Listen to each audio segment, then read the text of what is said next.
Bonjour et bienvenue dans ce nouveau cours de grammaire consacré à la nature. Qu'est-ce que la nature d'un mot? En grammaire, on vous demande souvent ce qu'est la nature d'un mot. La nature d'un mot, c'est un classement, une classe. Vous connaissez les différents classements, vous-même vous êtes classés d'ailleurs, les élèves. Dans un dictionnaire, les mots sont classés, sont rangés par ordre alphabétique. C'est ainsi que le dictionnaire s'y prend pour ranger les mots et pour permettre de les retrouver facilement. Ils sont classés par ordre alphabétique. Est-ce qu'il en va de même pour la grammaire? Non, pas du tout. La grammaire ne classe pas, ne range pas les mots par ordre alphabétique. En fait, la grammaire fait un regroupement. Elle regroupe des mots, un regroupement de mots selon, selon leur nature justement, c'est-à-dire selon leur classe, leur catégorie. Le mot catégorie est assez intéressant. Il existe de nombreuses catégories, c'est-à-dire de nombreuses classes grammaticales. Et vous en connaissez plein, puisque vous faites de la grammaire maintenant depuis longtemps. Il y a les noms, les déterminants, les adjectifs qualificatifs, les verbes, etc. Donc, si on vous demande quelle est la nature d'un mot, eh bien, il faut savoir, il faut trouver si c'est un nom, un déterminant, un adjectif qualificatif ou un verbe. Alors, comment savoir si tel ou tel mot est un nom, un déterminant ou un adjectif qualificatif? Eh bien, prenons quelques exemples pour voir comment on identifie un nom. Par exemple, si un mot sert à désigner une chose, à la nommer, une chose, une personne, un animal,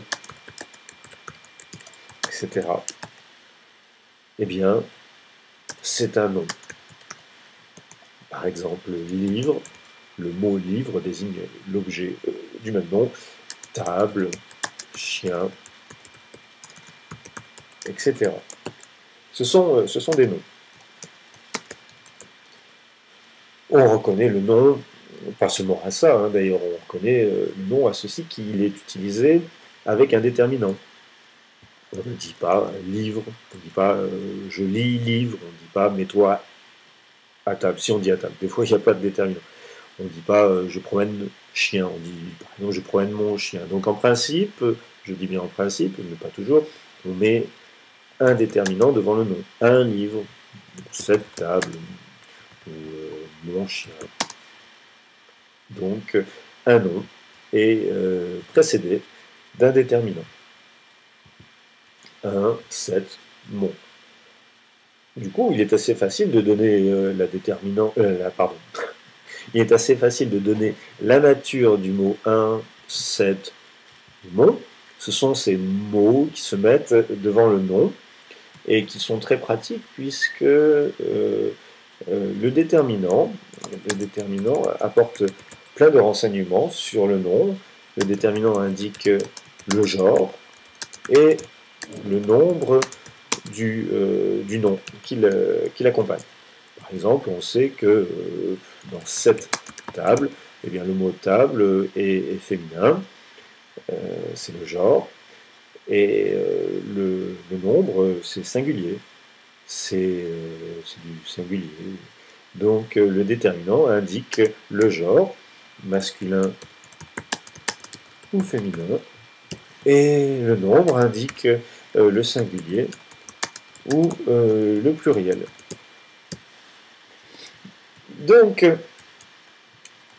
nous avons ainsi identifié des noms, des déterminants. Je vous l'ai dit, il existe plein d'autres catégories, comme les adjectifs qualificatifs qui s'ajoutent au nom, c'est bien ça que veut dire adjectif, ou les verbes. Le verbe est assez facile à identifier, vous le trouvez assez facilement. Un verbe, on vous dit souvent que le verbe exprime une action. Le verbe exprime une action, par exemple l'action de lire, ou un état d'ailleurs, hein, le verbe exprime un état, pardon. Par exemple, je suis malade. Il y a plein d'autres façons de reconnaître le verbe. Le verbe se conjugue. Et de fait, il a un sujet devant lui. On dit bien je suis.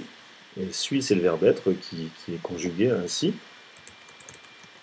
Donc le verbe, en se conjuguant, en étant conjugué, change de forme. Je suis, tu es, il est, nous sommes, etc.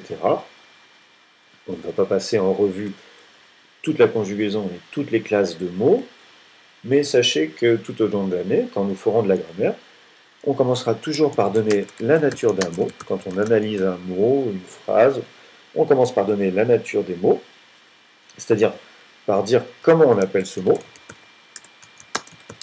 Comment on appelle ce mot? Est-ce que c'est un nom, un déterminant, un adjectif, etc. Et ce sera tout pour aujourd'hui. Voilà, à très bientôt.